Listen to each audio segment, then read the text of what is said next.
Here I've got QILIVE 5039D, and let me show you how to activate developer options on the following device. So at first you have to open the list of all applications, find and choose the settings, then go to System, and here you should select About Phone. And here you will notice build number, so we have to tap on it 7-fold.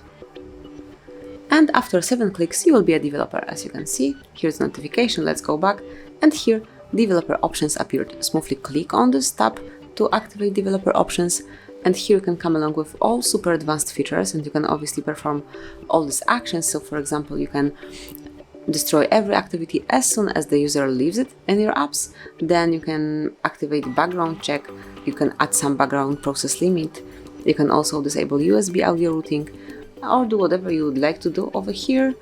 You can also force RTL layout direction if you are, for example, left-handed. That's very useful. And just come along with all the options, all the features, and use whichever you need. Then if you'd like to turn developer options off, just click here to turn them off, and as you can see, they are no longer active. And also the icon disappeared from here from System, so if you would like to activate developer options one more time, you will have to perform the same trick again.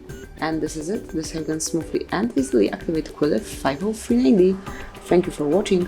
Please subscribe our channel and leave the thumbs up.